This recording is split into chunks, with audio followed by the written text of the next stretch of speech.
friends! Thank you for joining me today. I'm so excited about this project. This is Pickett from Fantastic Beasts? What is it? I was right! Fantastic Beasts and Where to Find Them. Clint is going to be Newt for Halloween, and I'm so excited. It's gonna look so good.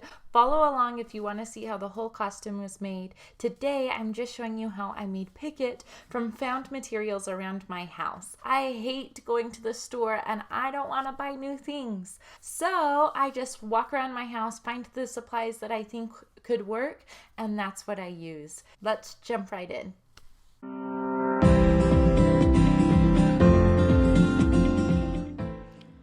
Okay, here are some of the materials you might need. Definitely some leaves, some green floral tape, some floral wire, some regular 0.05 diameter wire. Here I am with that thicker wire, and we're going to start with building Pickett's structure, with building his body.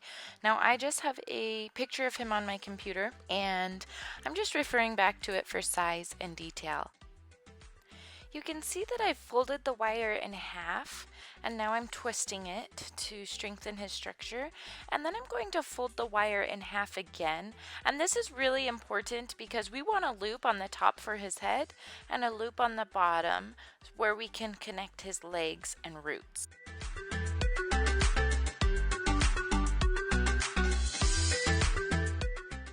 And there's our bottom loop and our top loop. Okay, moving on. Next we're going to measure out his arms, and I'm just going to cut off a long piece and kind of twist it around his torso area where his shoulders or arms might come off. So there it is. We're twisting it around to make sure that we're getting a lot of really great structure. We don't want him to fall apart as we're molding him and playing with him as a prop on Halloween night. Next, we're going to start in with the legs with this thicker wire. And we're going to loop it through that bottom loop, you'll see.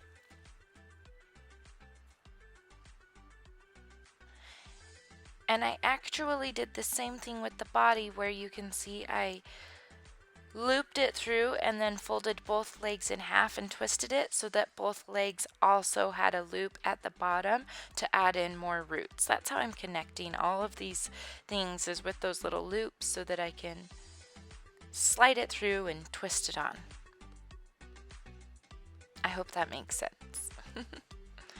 Next, we're just adding some more of those details. He has quite a few roots, so we're going to do some of the roots with the bigger wire, and then we'll go in with that smaller wire and do some even thinner ones. So he has 3 legs, so we already did 2 of his legs. Now we're putting in his 3rd leg, twisting it up for some strength and durability. There's his arms, and there's his 3 legs.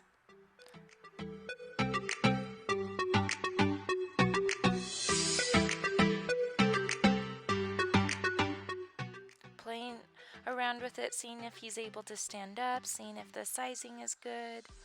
Now I have my baby in here with me. She didn't want to sit in the bumbo, and it was pure chaos while we were making this, really. We were babysitting a cousin, and the kids were running around and playing, and it was so fun. They had music going, they were dancing, I'm holding the baby. Mom life, you just gotta do what you gotta do. So here we are using that thinner florist wire to add on some of the roots. And enjoying baby's cute little face. So like I said, we're going to loop that thinner wire through those, thread that thinner wire through those smaller loops. And then what I did is I threaded it through, folded it, and then, baby. Folded it and then twisted it back up onto that leg so that it can give it some durability. You are silly. One in the I love you. background I picking love his you, love you, nose. love you, love you, love you, love you, love you, love you, love you, love you, love you, love you, There's love our you, love you, love you. cousin. Okay, now we're doing his little fingers. Dancing to the music, maybe. Can you say I'm in a blow? Now you can see I already had these leaves, but if you don't, you can get them really inexpensively at Walmart or the dollar store. I picked off 2 pairs and I held them up to the structure to see which leaf shape and form I liked more. Did I like the widespread one, or did I like them when they were a little closer together, a little taller? And I decided on that widespread pair. Now I folded the leaf and threaded it through that top loop for his head so that those leaves would really be on there. Then we got that thinner florist wire and secured it on. You can see I'm showing I threaded it through so it's really on there nice and tight. Then we're securing it with that thinner wire. And I took that thinner wire and I actually went over his whole body and his arms and his legs for 1, uniformity, and 2, to give him some added structure and strength.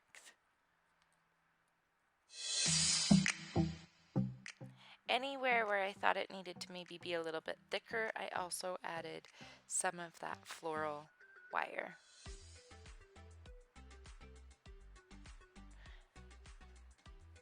We're going up his legs and down his arms, his whole body.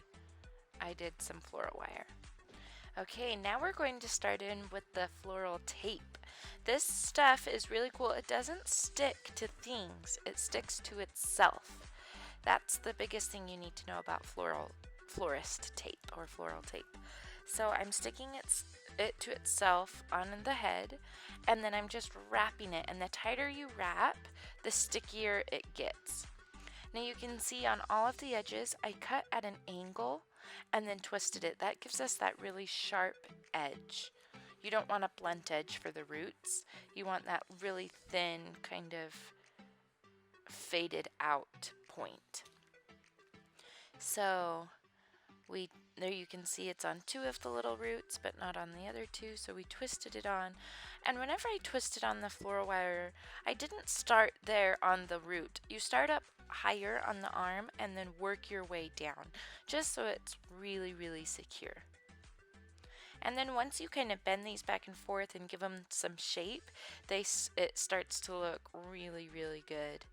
There I am, cutting it at an angle so that you get that really sharp point at the edge of the roots. I found these little blocks of styrofoam and then these itty bitty tiny beads. I'm using that little styrofoam piece, I'm cutting it in half, and then I'm shaping it because I thought I was going to use tin foil to give some shape behind the eyeballs, but it was too crinkly. You could see the crinkles through the florist tape. So what I'm using is this smoother kind of styrofoam thing. It was just something I found around the house. You could use fabric, you could use anything really. You just want it to be somewhat smooth. And I shaped it the way I thought would look the best for the eye. And then you put the florist tape on, wrap it around to secure it onto the head.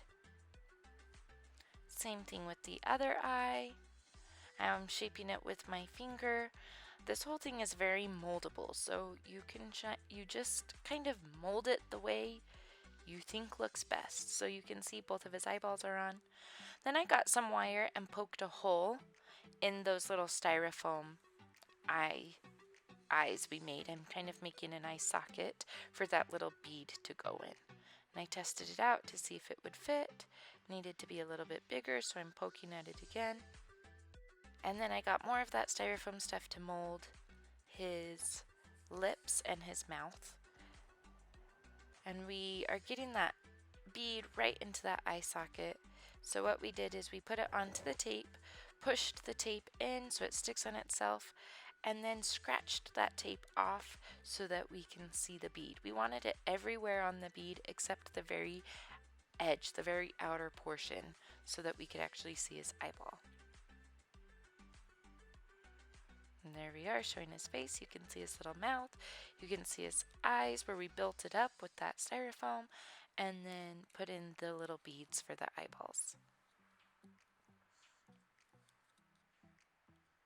All right, here he is completed before we did the paint on him. So here's his structure, his eyes, his face, his little fingers. Next thing we need to do is paint him. Paint time! So I did about an hour's worth of painting on this guy, and I shortened down the clips to about 2 minutes. I want to just tell you my biggest takeaways that I learned as I painted him. Number one, florist tape is kind of hard to paint. It wasn't terrible, but it was kind of difficult to get in the crevices and things.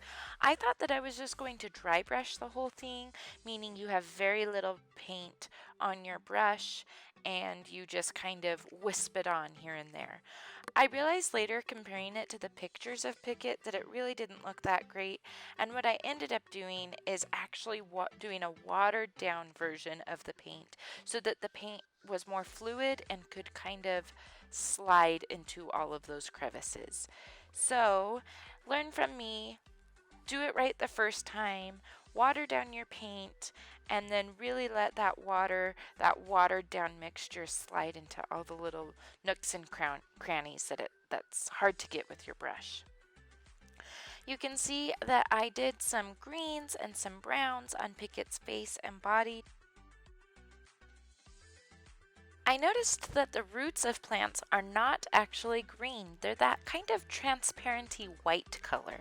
And to achieve that, I went in with some yellowish white with a bit of brown to kind of give that transparent white look. And then I did the very ends with darker brown and then just the tips with a bit of black.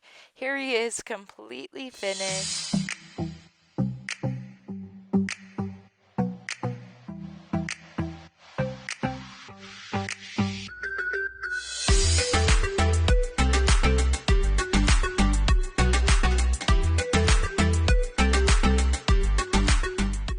I love the way he looks. He's perfect for a little costume prop. And I'm excited to see him on Clint's shoulder and sitting on his little suitcase. I love that he's moldable. He can go in whichever direction or way that you want. It's so fun. And I think he turned out really, really cute. Thank you so much for joining me today, and we'll see you next time. Bye!